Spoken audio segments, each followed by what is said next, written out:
This is the hyper-vigilant mindset. What you know about? What you know about? Hyper-vigilant mindset. What you know about? Oh, wow. What you know about being hyper-vigilant? All it took was that one trauma incident. Now you work with anxiety in this society. Try to figure out how to deal with it. You go to the doctor to help you fix. But all they prescribe you is medicine. You really need therapy for mental clarity. You can do it in small bites if you wish. I've seen folks on their worst days, lost in despair, guiding them through a crisis, showing them there, telling you that you got this. We can show you as well if you tune into our podcast. It's called Hyper-Vigilant Mindset, helping the cognitive process. We break down different topics, making them easy to digest. Through every trial, we'll find our song and the Hyper-Vigilant Mindset. Yeah, we all belong.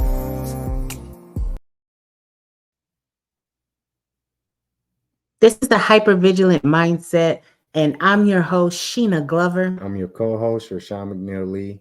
Thank you for joining us. We are super excited to have you back. Hopefully you had an opportunity to review some of the previous episodes. If not, please go to our website, www.hypervigilantmindset.com, and check out those previous episodes. We are super excited to bring you something a little bit different today.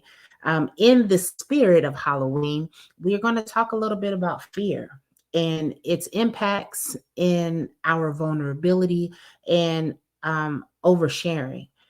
This topic came up as a segue from a conversation that I had with my sister. Very excited about our podcast, and I was telling her we had started this journey, and she challenged it to a degree. It was basically,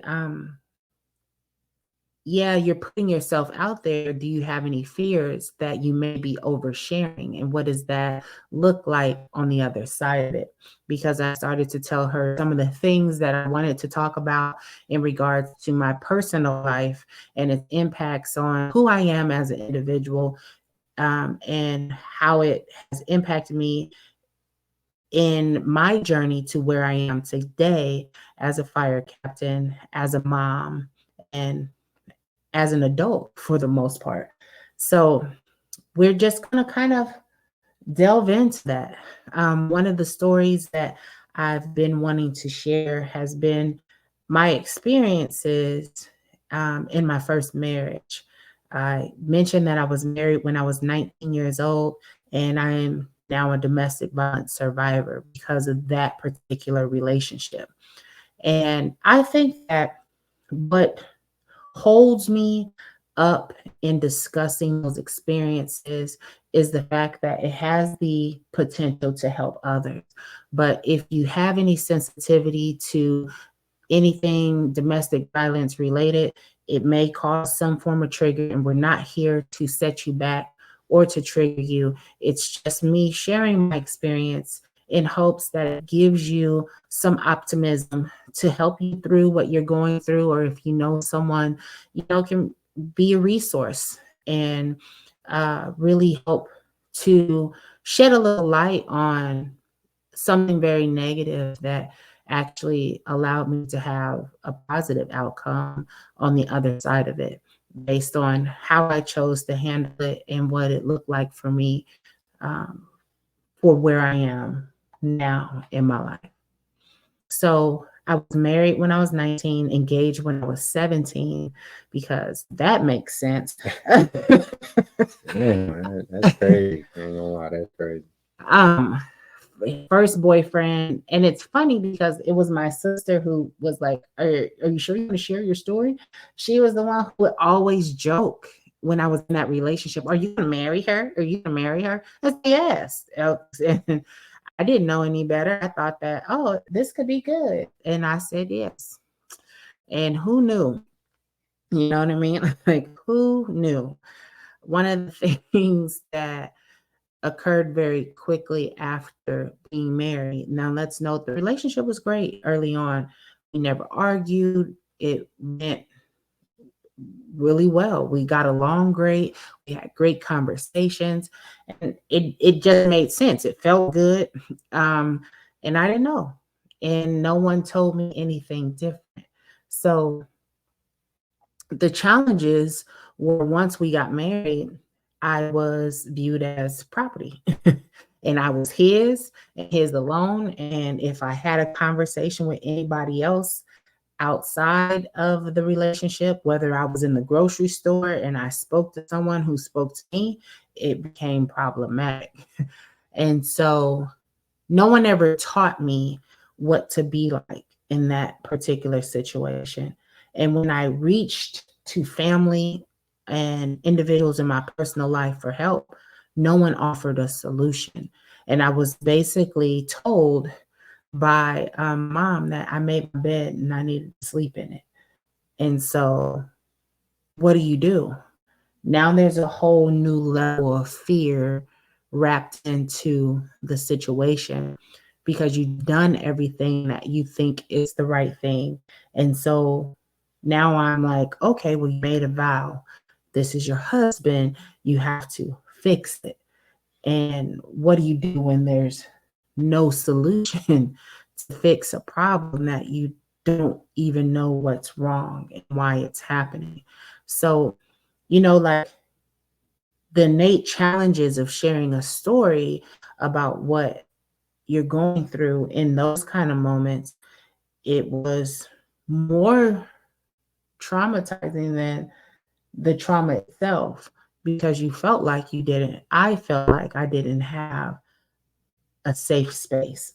I felt like I didn't have that support that I needed to really, truly get myself away from the trouble I was in. And it was becoming one of those things that the more I tried to talk about it, the more it strained my relationships with people. And there is a fear in that by itself of being misunderstood, having somebody misperceive who you are in the situation, because I was always taught as a kid to believe that women who get beat are just idiots. They're dumb and they bring it on themselves. And all these other stereotypical ideologies around domestic violence, when in reality, I was a smart girl. I was a straight A student. I was the captain of several teams, basketball, volleyball, track, and it still was happening to me. And no matter how good I was, like, it didn't stop the abuse. Only thing that slowed it down was if he thought I was sick. If I was in need of him in a way that he felt superior. And if anyone knows me in real life, Sheena is a strong personality. She is very much an independent individual. She's smart. She is just not the codependent type of person. Like I'm very much, I stand on my own 2 feet very well. And that was problematic and challenging. And I remember the moment that we went to one of his friends' house. He was in the military, and we went to Houston, Texas. And it was an older gentleman, and he told him, "Oh, she's too friendly. You're going to have to break her." Damn. I remember he told him that. And for some reason, he got in his mind that in order to quote unquote break me, he would have to beat me for 7 years. Why 7? I don't know. But it's the relationship that taught me I know how to fight. It's the relationship that taught me that I'm stronger than I realized. And it's the relationship that taught me that silence helps no one. And it's important to be able to articulate where you've been, because it helps to light the path of where you're going, because you know you better.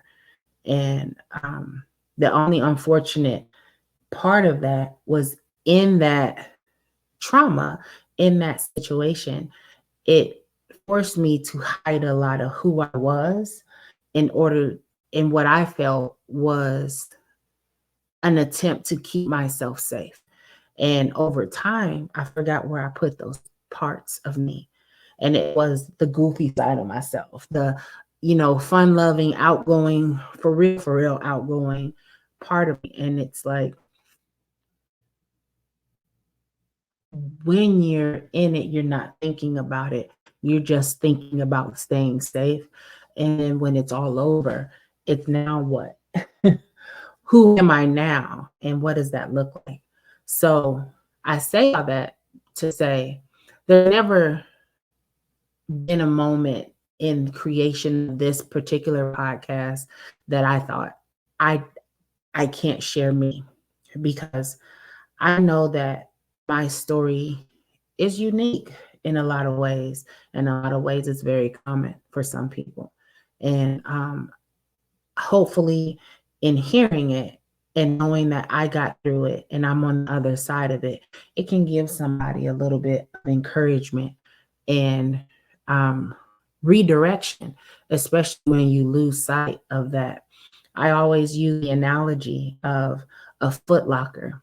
And when I was in that particular situation, a lot of the times I found myself storing away the best parts of me in this footlocker.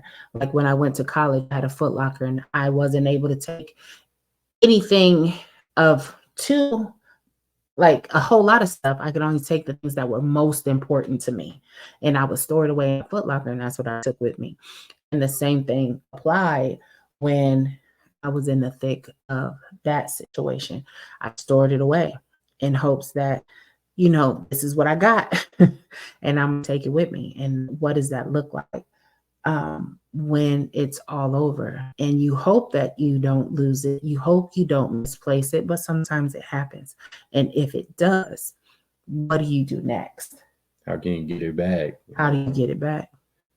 And that's a lot of rediscovery. And I think that in sharing my story, for me, it's a lot of rediscovery of myself. And I like that for me. You know what I mean? Like, I do. I really, truly think that having conversations for me specifically is very healing. It makes me feel good in regards to the fact all my life I was taught that we don't share our story. We don't tell people what's going on in our house. We just deal with it. Whether you have the capacity, whether you have the tools and you're equipped, you handle it.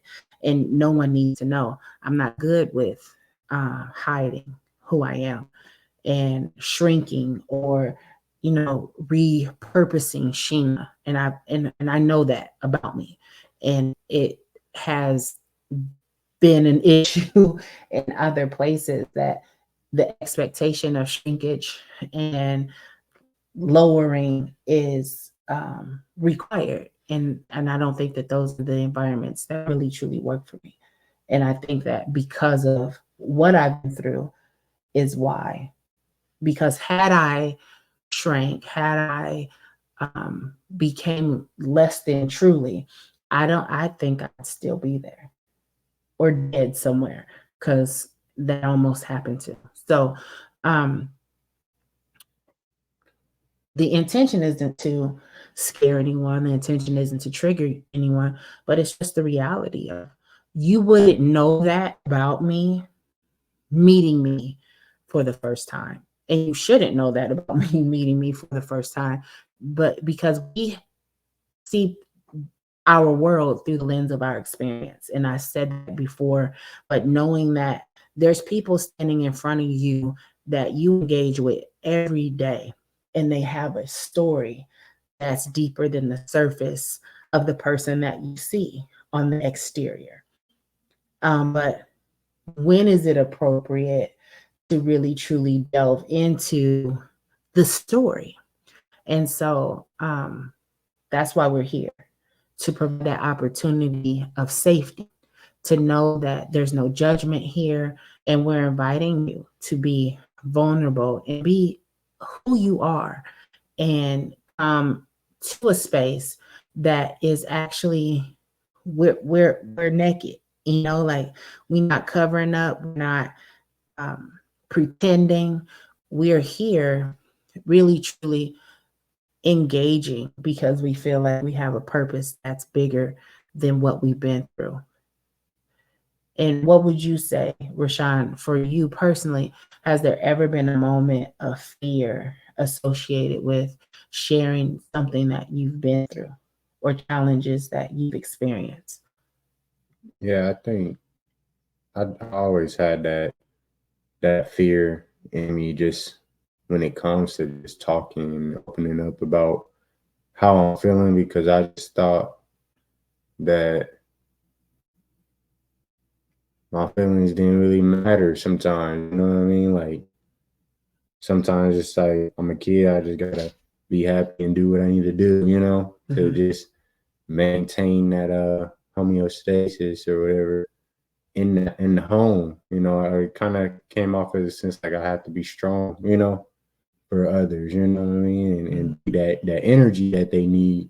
Cause I obviously I see that I give people energy when they see me, like and it seems like they enjoy that. They depend on that, to keep their day going and keep their boat afloat. So for me, it was really hard expressing myself, especially just growing up since I was the only kid for majority of my life.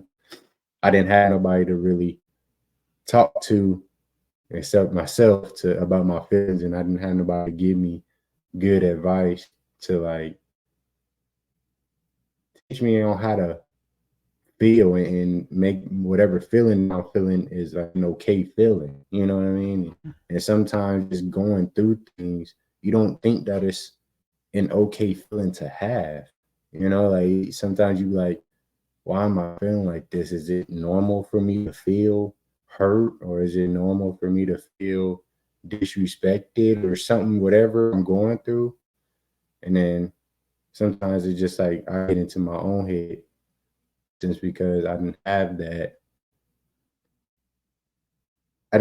coaching to just help me express myself the way that I should. And this is helping me be able to look at my own life, reflect a little bit, and dig into the things that I need to talk about, just so I can help others grow too.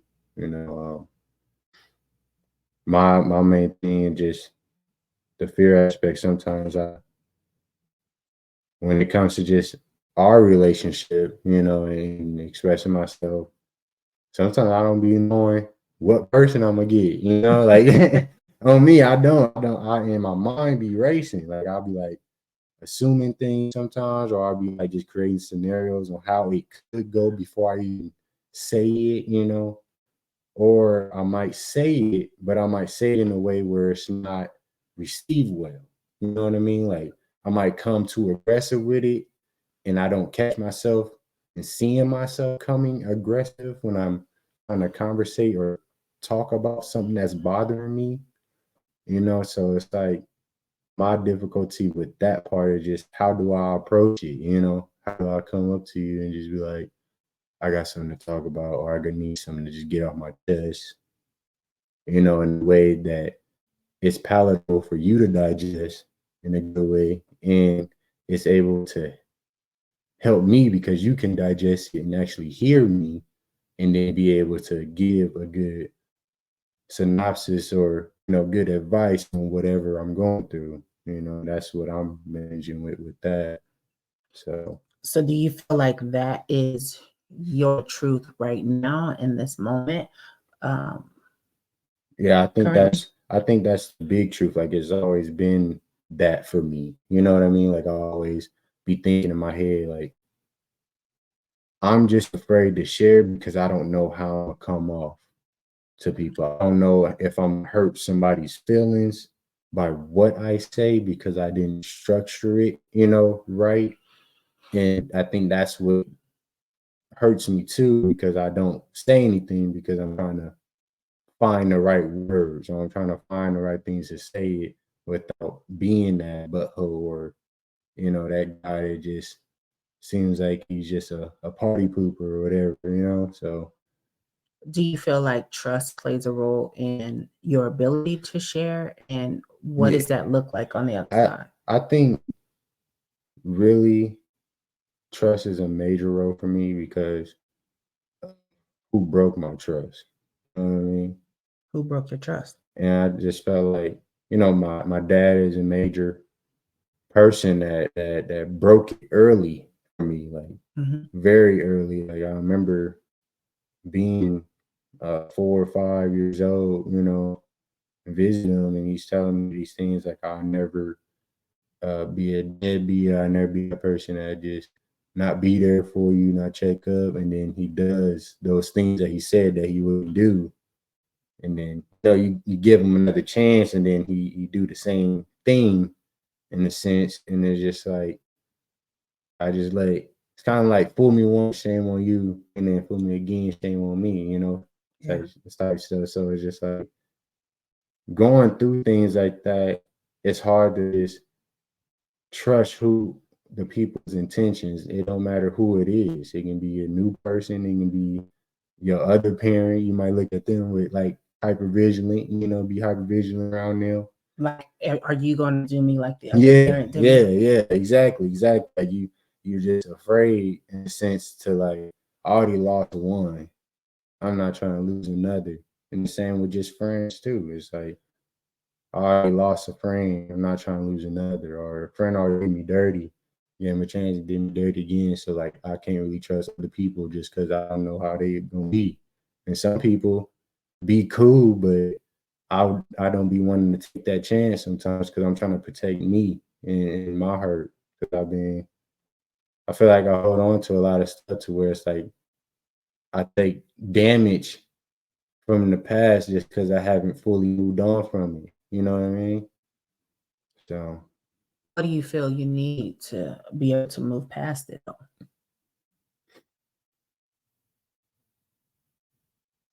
Because that's what you said is heavy, yeah, and as a mom on the other side of it, who's now suffering the consequences of the mistrust that your dad created by not following through with his word, the same way that there's a lot of issues with where I am from the trauma that he imposed in my life. And one of the things I realized early on, like one of my biggest pet peeves, were if I tell you something, do not throw it in my face.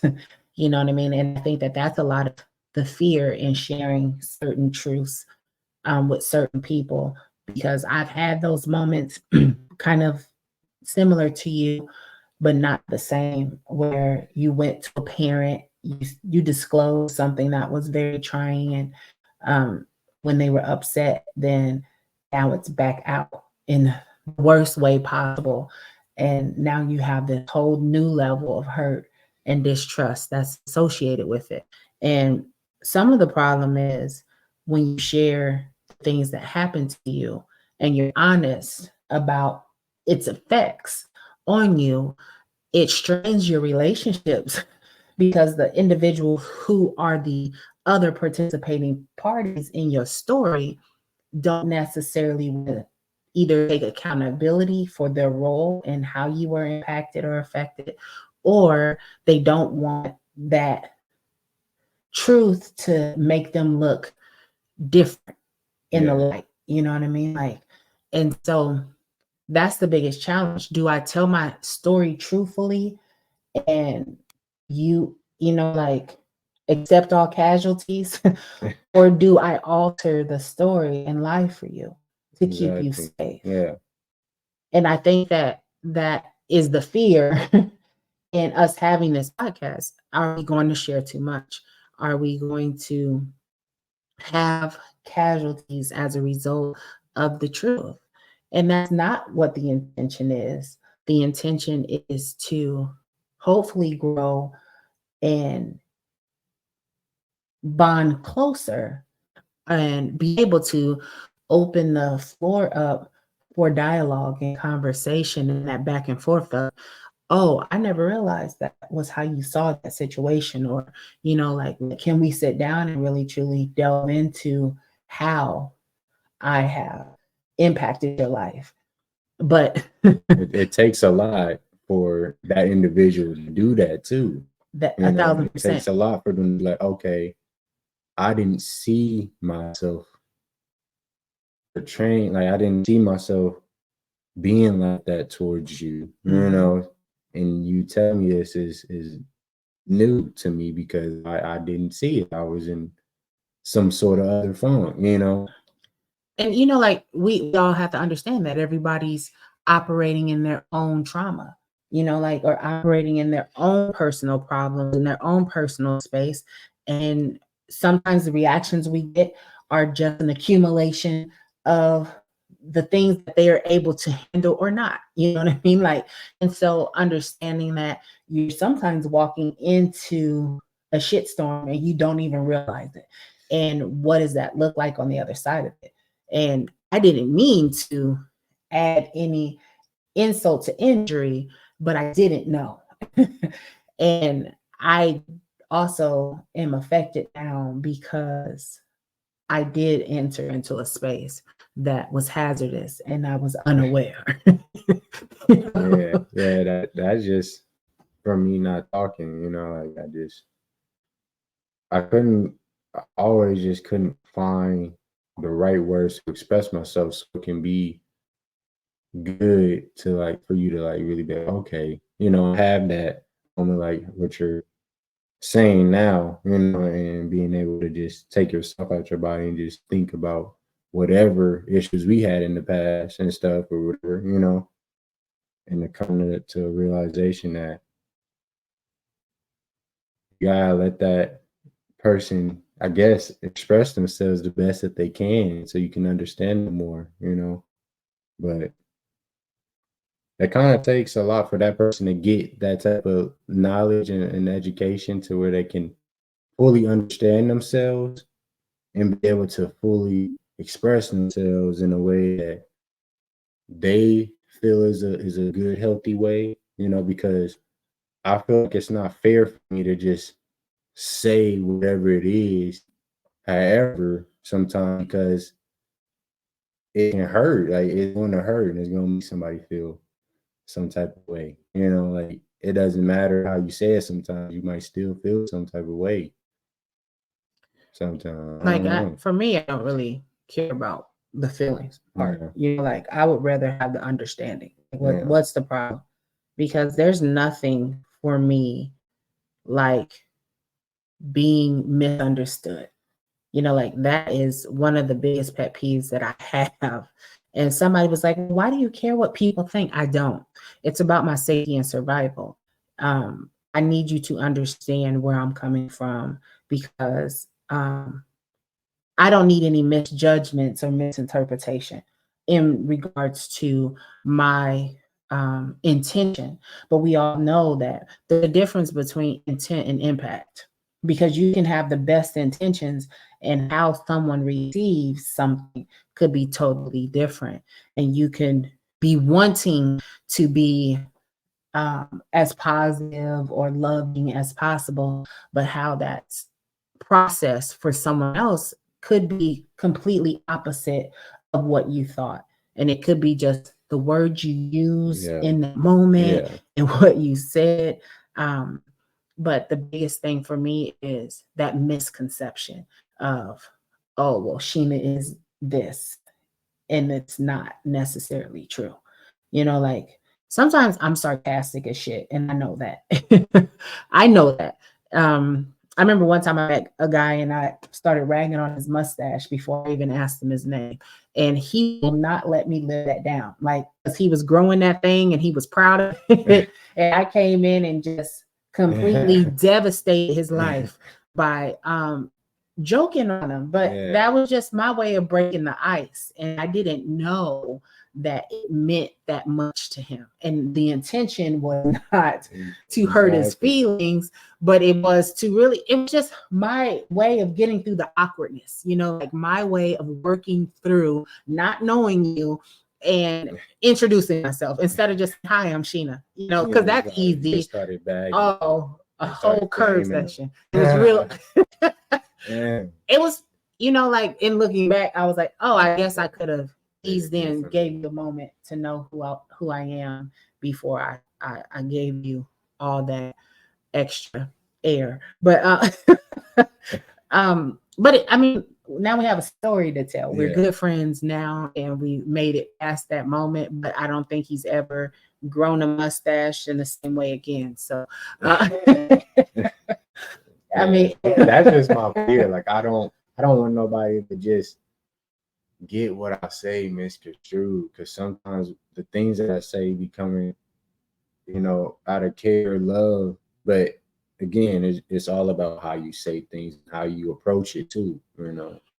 What type of demeanor you got going into the conversation. If you already going into it pissed off, a little bit of anger or whatever, it probably not gonna come out good when you try to conversate them words or them feelings that you're feeling. So, but it's like I said before, it's just like I feel like being honest is healing to everyone involved. Like you don't know what you don't know. And the biggest thing I would never want to have is regret.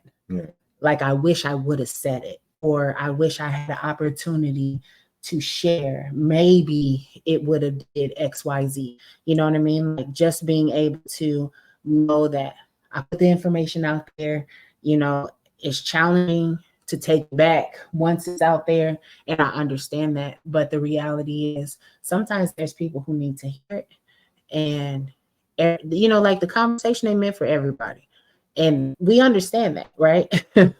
But the reality is, how do you become a better person? How do you develop that emotional intelligence and comfortably navigate your vulnerability in those relationships, personal, professional, if you never challenge yourself to do what's uncomfortable?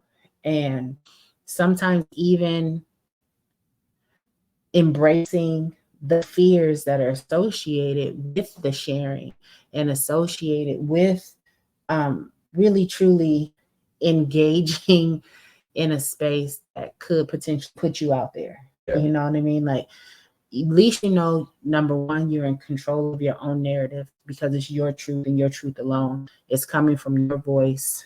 It's your story, and no one's telling it.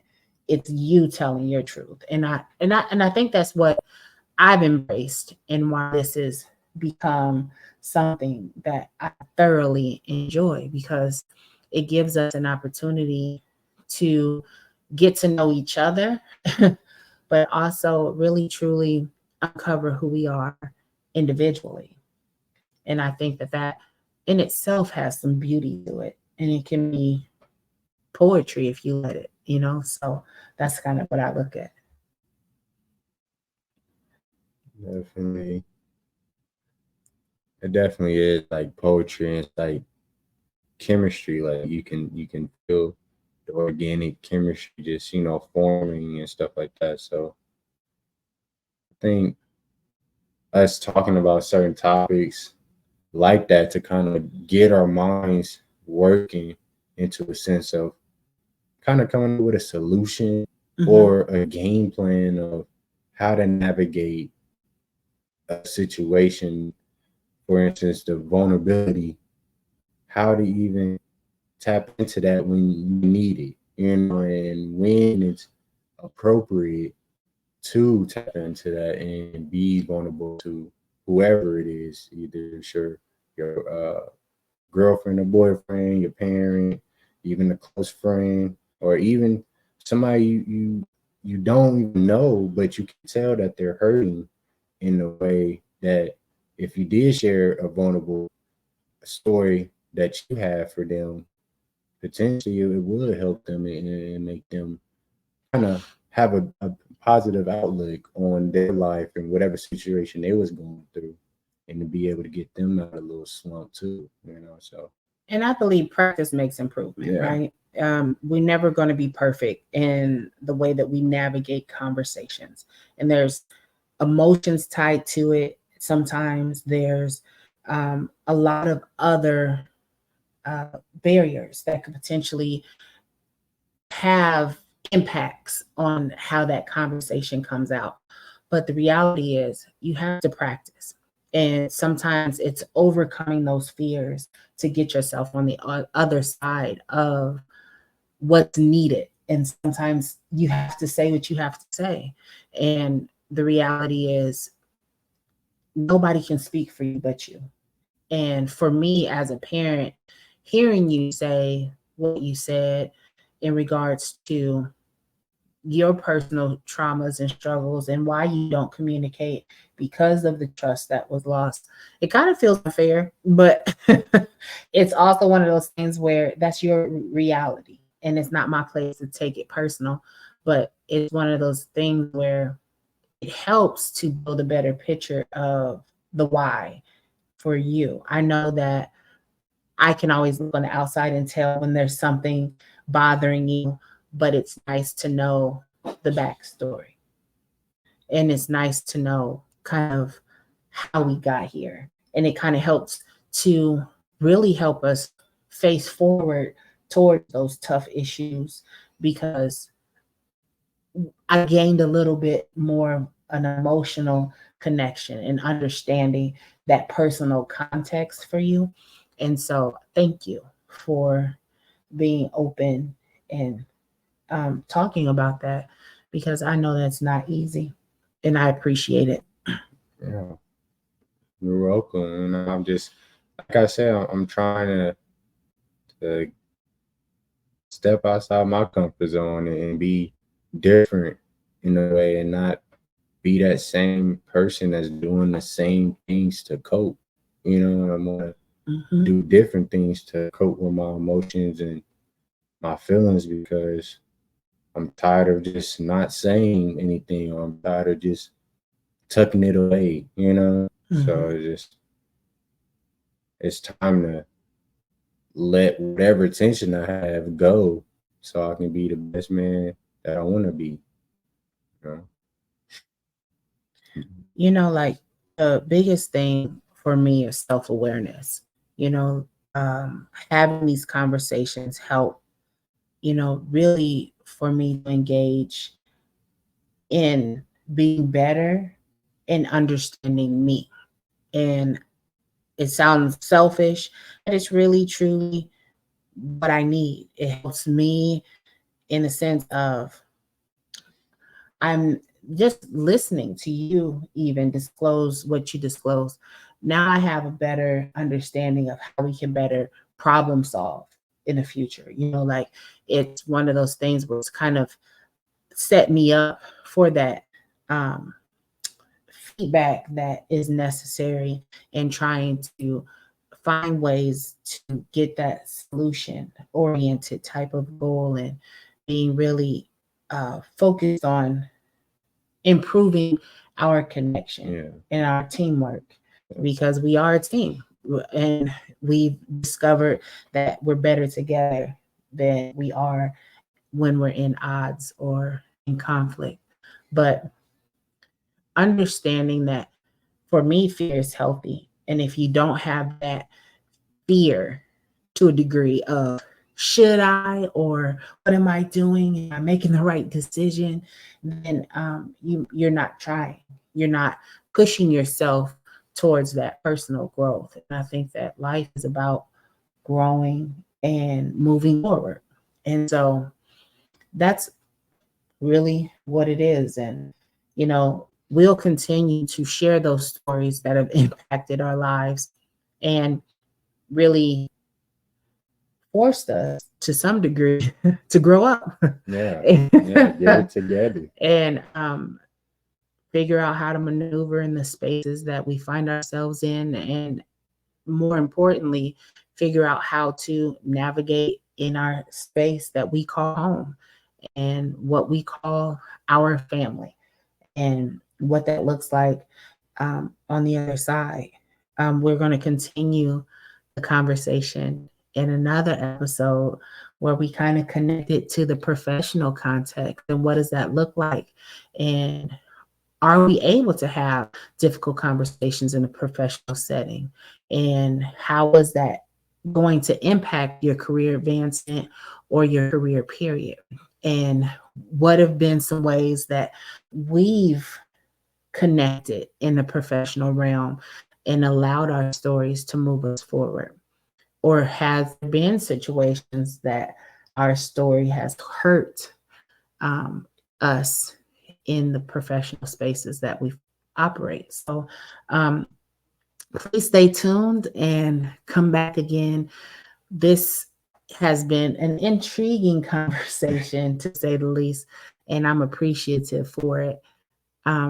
It's like I say all the time, you can take away a lot, you can take away a little, just take away something. Anything you want to add? Well, since speaking on fears, my favorite quote that I go by every day is, do not let someone else's fears rub off on you. And what that quote means to me is just whatever goes, whatever ideas you have in mind for yourself and what you trying to do with your life, and you express that with your mom, friend, whoever, and they come back and they're like, you sure you want to do that? Like, it's gonna be tough. It's not gonna be easy, or I think I'll do something else.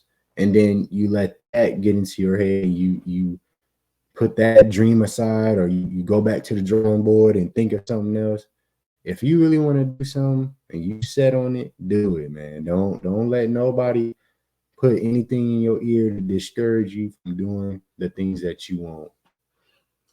Just remember, like getting to a place where you can openly share, you have to be able to give yourself grace first.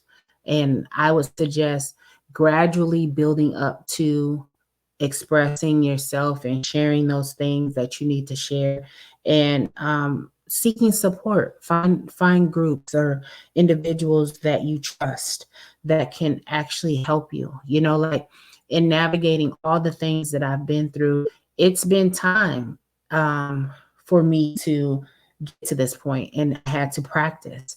And one of the ways that I did that was seeking out a therapist and actually having those conversations in real time, and knowing that how I'm feeling isn't the wrong way to feel, and that they're my feelings, and understanding also that feelings aren't necessarily fact, and being mindful enough to know that it's okay to fail. And the things that you need to do is just simply embrace that failure and know it's a normal part of life. We're here for anything that you need. You can reach out to us. We can be found on Instagram at Hypervigilant Mindset. We have a Twitter. It's at HVM Podcast. And reach out. Let us know what you think. Give us some feedback. Check us out on YouTube if you're more visual and you want to see us in person. But understand that it begins with you. And we're not reinventing the wheel. We're saying stuff that we've experienced in our life and what we've utilized to navigate those difficult spaces. So, again, thank you for joining us. I'm your host, Sheena Glover. I'm your co-host, Rashawn McNeely. And this is Hypervigilant Mindset. Thank you. In your darkest night, when shadows fall, a story of hope begins to call. Know the story.